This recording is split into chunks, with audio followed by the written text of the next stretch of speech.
এটি একটি বাংলা খবরের চ্যানেল। খবর দেখতে হয়, না হলে পিছিয়ে পড়তে হয়।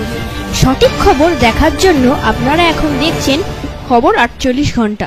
ক্যানিং পূর্বের তৃণমূল কংগ্রেসের বিধায়ক শওকত আলী মোল্লা, প্রাক্তন সাংসদ তথা বিজেপি নেতা দিলীপ ঘোষ সাধারণ মানুষকে ও পুলিশকে সবসময় আকথা কুকথা বলে, সেই নিয়ে শুক্রবার ভাঙড় ঘটকপুকুরে এক পথসভায় শওকত আলী মোল্লা তীব্র সমালোচনা করে দিলীপ ঘোষের বিরুদ্ধে।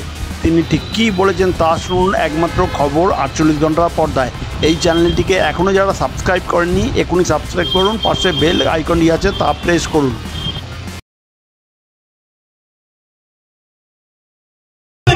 যিনি এখানে প্রাক্তন সভাপতি ছিলেন এই বাংলাতে বিজেপি, বড় বড় কথা বলছে, পুলিশকে গালাগালি করে। আরে বাংলার পুলিশ যদি না থাকতো, মেয়েদের মতো শাড়ি পরে তোকে ঘরে বসে থাকতে পারতো, তুই বাংলা দাঁড়িয়ে বেরোতে পারতিস না। একটা গুন্ডা, একটা মোস্তান, একটা সমাজ বিরোধী প্রতিদিন গুন্ডার মতো কথা বলে, মোস্তানের মতো কথা বলে, সমাজ বিরোধীদের মতো কথা বলে।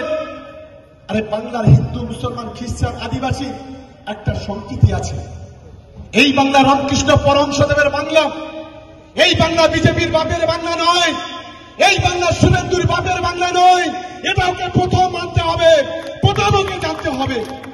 এই বাংলা স্বামী বিবেকানন্দের বাংলা, এই বাংলা চণ্ডীদাসের বাংলা, যিনি বলেছিলেন সবার উপরে মানুষ সত্য, তাহার উপরে কেউ নাই।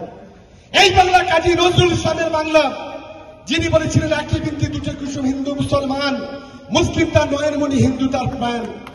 এই বাংলা রাজা রামমোহনের বাংলা, এই বাংলা নেতাজি সুভাষ চন্দ্রের বাংলা। আজকের এই বাংলা হিন্দু মুসলমানের খেলা খেলতে চাইছ, নোংরা খেলা।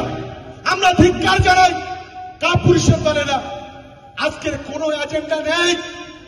বাংলার দেশের সরকারে আছো তোমরা, গরিব মানুষের মাথার উপর ছাদ কেড়ে নিচ্ছ, গ্রামের রাস্তাঘাটের টাকা দিচ্ছ না, 100 দিনের টাকা দিচ্ছ না, বাংলার 10 কোটি মানুষকে ভাতে মারছ।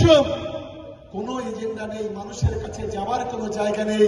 তাই তো হিন্দু মুসলমান করে গোটা বাংলায় লাশের বোঝা চাইছ, গোটা বাংলায় রক্তের হোলি খেলা চাইছ, গোটা বাংলায় বিশৃঙ্খলা চাইছ। এটা বাংলার মানুষ কখনো মেনে নেবে না। আর এর একটা ছোট ভাই আছে, যিনি হচ্ছে ভাঙড়ের বিধায়ক। আমার লজ্জা করে এর নাম বলতে। অসভ্য, প্রতিনিয়ত শুভেন্দুর সঙ্গে কড়াকড়ি করে বিধানসভা।